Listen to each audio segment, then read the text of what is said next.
The Detroit Lions were one of my picks in 2014 to really have a nice kind of bounce back turnaround season. I thought the 2013 season, where they kind of imploded late in the year, was a reflection of the lack of discipline and leadership from head coach Jim Schwartz and within that organization. I really liked the hire of Jim Caldwell and what he brought to the table for the Detroit Lions. I liked the stability that they had in place in terms of the number of star players that they had had in the system for several years. I thought the Lions were going to be well equipped to do some decent things in 2014, and they ultimately did. I mean, they went 11-5, made it to the playoffs, were very competitive in Dallas in the wild card round before ultimately losing. It was a good season for the Detroit Lions. It was one of those seasons where their defense was dominant and their offense kind of scuffled at times. It was inconsistent, but they found a way to win games, and in particular, they found ways to win games they should have lost, where the previous year, they found ways to lose games that they should have won. Bad teams lose games they should win. Good teams win games they should lose. And that kind of sums up the Detroit Lions season in 2014. Now, heading into this offseason, there was really one predominant storyline for this Lions organization. What was going to happen with Ndamukong Suh?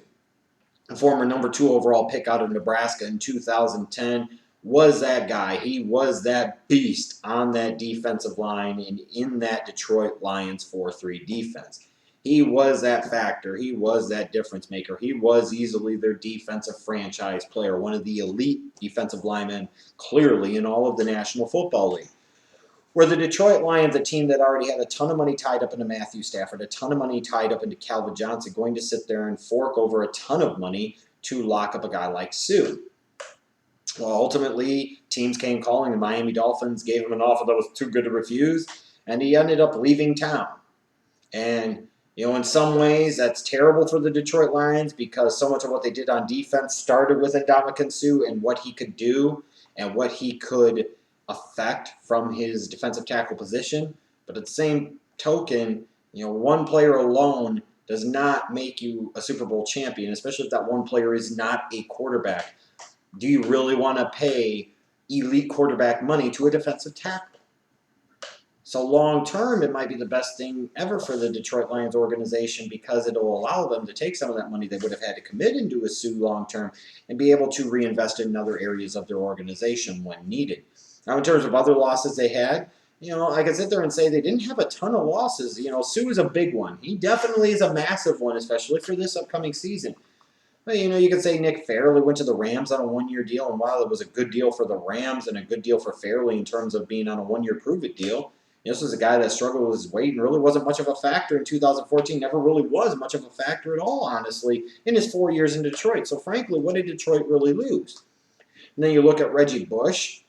You could sit there and say that he's a bit of a loss, but at the same point in time, he had his problems with injuries, what have you, in 2014. How much did they really miss him? Yeah, their running game wasn't all that good, and they missed what he could do out of the backfield as a receiver through different parts of the season. But, they were ready to move on, and that's fine. I don't think they're, in the end, really losing that much. Now, in terms of pieces that they brought in, they traded for Haloti Ngata. They acquired Manny Ramirez in the draft day deal with Denver. But then you look at the draft. That's where the majority of their changes came this offseason. Their first-round selection, Laken Tomlinson, the guard from Duke. They went with a running back in Amir Abdullah out of Nebraska in round 2. Look at other mid-round picks like Alex Carter, the defensive back from Stanford. Gabe Wright, the defensive lineman from Auburn. I look at what they did in the draft. I understand going after Abdullah, but I didn't really like Abdullah being taken there. I understand what they did with Tomlinson, but I don't necessarily agree with necessarily taking him there. I like the picks of Carter and Wright. So it's one of those things where this is it almost feels like, in a way, it's a bit of a transitional season for the Detroit Lions. Like 2014 was like the peak of what they could be in that 2015. Fair or not, in terms of the preseason outlook, it just doesn't look that promising. And, the fact of the matter is, this is a Lions team that has some areas of strength. You look at the wide receiver position. I mean, you've got Megatron, you've got Golden Tate. I mean, Golden Tate was at business last year. And if you can keep Calvin Johnson, Megatron healthy for an entire season, a Megatron Golden Tate 1-2 combination looks really damn good on the outside. It really, really does. And you look at that team and you also sit there and say, even with the loss of Ndamukong Suh, this was an elite defense in 2014. What that could mean with a lot of these other guys being in the fold in that unit for another season of familiarity with the scheme and everything else. Chemistry improves, continuity improves. So this is a defense that could sit there and play at a similar level even without their franchise defensive player in Suh. That is very possible. You will see that happen in different sports where a team loses their star player and they're actually better off for it the next year because they have another year with everybody else in the system. People pick up the slack and all of that.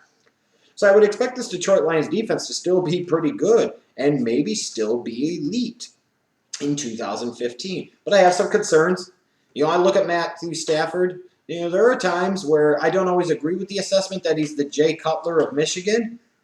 But damn, there are times where he plays like it. Stafford could be a frustrating son of a bitch because at times you look at him, you say he has just about as much physical talent as a passer as anybody in the National Football League. And again, I emphasize anybody. He can make some incredible throws and do some incredible things. But sometimes some of his decisions are boneheaded, and sometimes his lack of consistency in his mechanics is even more boneheaded.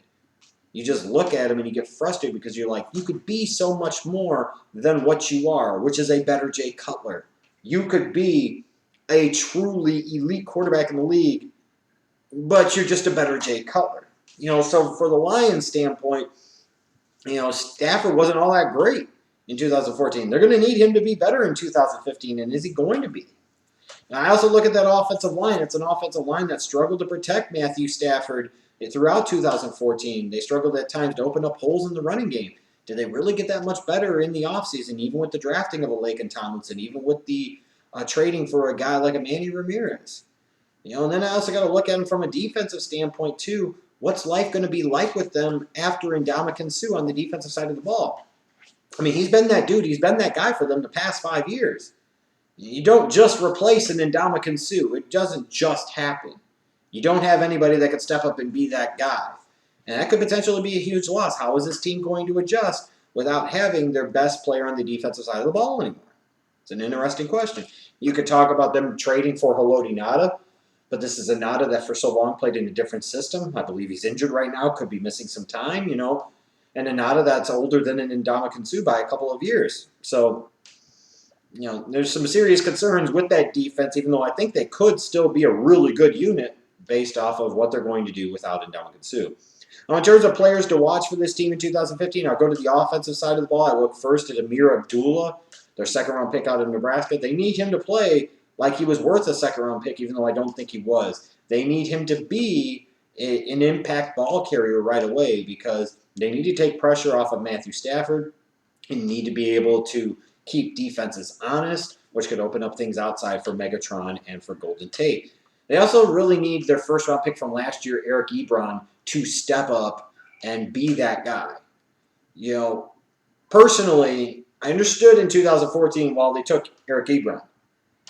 If I'm the one drafting, I'm taking Odell Beckham Jr., and that was what I said last year. But they took Ebron. Here's a guy with athleticism all over the place at the tight end position. He should be that impact player. And he had occasional moments later on in the season, but he needs to be more and he needs to be better. Quarterback's best friend a lot of times outside of a running game and a good offensive line, you could argue, is just as important is to have that tight end, to have that safety valve at that position. And while Banner Pettigrew is a kind of solid player, he's not that difference maker at the tight end position. They need Ebron to be that difference maker that they envisioned when they drafted him in the top 10, because if Ebron could be that guy, again, we talk about Abdullah, what he could do for all facets of the offense. Imagine Ebron, if he could sit there and be that guy. It opens up things again for Calvin Johnson and Golden Tate. You can't just double-team those guys if you got Eric Ebron sitting there and doing all types of crazy shit over the middle. It also opens up the running game. It protects Matthew Stafford, gives him another option, maybe gives him fewer chances to force the ball and potentially make mistakes.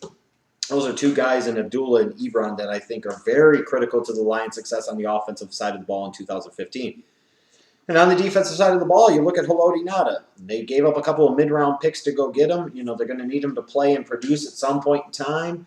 He's going to be called upon to fill some of that void that was left by the departure of Ndamukong Suh in free agency. But I also look at Ezekiel Ansah too. And I don't say this in a bad way, because to me, he's justified over the past 2 seasons his being taken 5th overall in 2013 out of BYU. He's been a really good defensive end. I really like what I see out of Ezekiel Ansah. But now he's their best defensive lineman. Now he no longer has Ndamukong Suh to command double and sometimes triple teams every single time and be the focal point of a team's defense. Will Ezekiel Ansah in his 3rd season take that next step, become a double-digit sack guy, and become the face of that defensive line, maybe perhaps the face of that defense, and become that force that makes others around him better? I think that will be something very interesting to watch as this season progresses. Now, in terms of the Lions' schedule, there's a couple of different stretches here that I think are of note for this team. I really, really do. I look at the beginning stretch of their season, weeks 1 through 4. 3 of their first 4 games are on the road, and that's always a tough way to start out the season. It really, really is. You look at the Lions schedule in general, it's just kind of quirky how it broke down for them in 2015. But week 1 at San Diego, week 2 at Minnesota, week 3 they're at home, but they've got Peyton Manning and the Denver Broncos. In the week 4 they travel to Seattle. There is a distinct chance that the Lions will be lucky to go 1-3 to start off the season and could potentially be 0-4. Not just because of the fact that they have 3 of those first 4 on the road, but when you look at the quality of the opponents, such as San Diego, Denver, Seattle, and yes, I'll even throw in there Minnesota. There's not a gimme or an easy game in the mix for the Detroit Lions. They could really dig themselves an early hole starting off 1-3 or especially 0-4, and that is possible based off the way they start. But then you look at weeks 5 through 7, and this is where I talk about the quirks of the Detroit Lions schedule. They've got 3 straight home games. They have 2 different stretches where they have 3 straight home games. They must make hay in weeks 5 through 7, especially if they get off to the slow start that I envision for them. Week 5, they've got Arizona. Week 6, Chicago. Week 7, Minnesota. They've got to win all 3 of those games. They can't win 2 of the 3. They can't win 1 of the 3. They must win all 3 of them.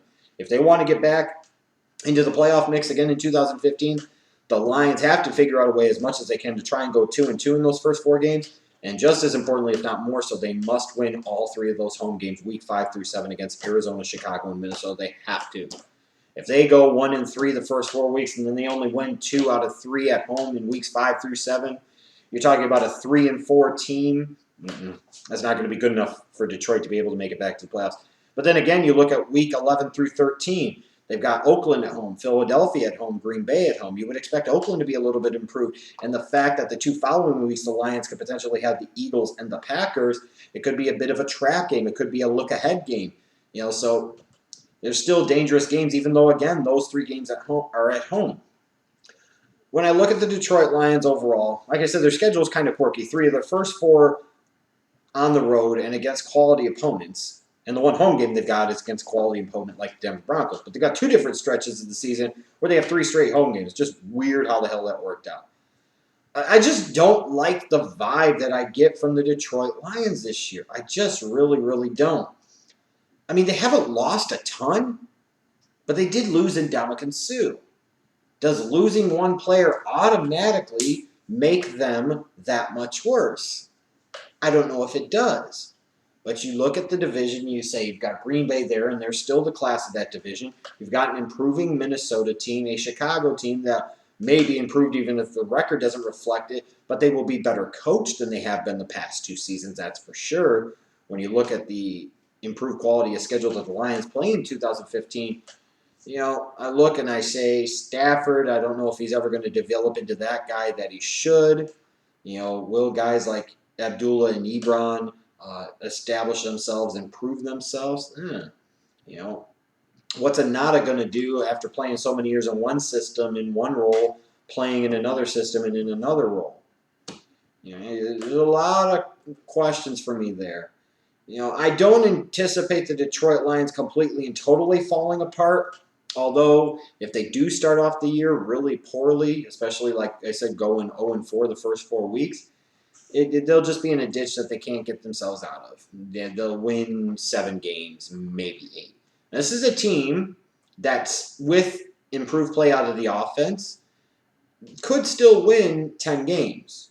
I don't want to totally dismiss the Lions and their chances for 2015, but I just don't like the vibe I have coming from that organization right now. It's just something feels off. Yeah, sometimes you could feel it, you could sense it, but it's hard to really put it in words. I think I've tried to describe it in the way I feel the best I possibly can. But I look at the Lions and I look at this team, and I think they're honestly going to take a step back in 2015. Now, are they going to go from 11 wins to 5? No, I don't think so. Could they go from 11 wins to 7 or 8? I think that's possible, and honestly, I think that's very likely.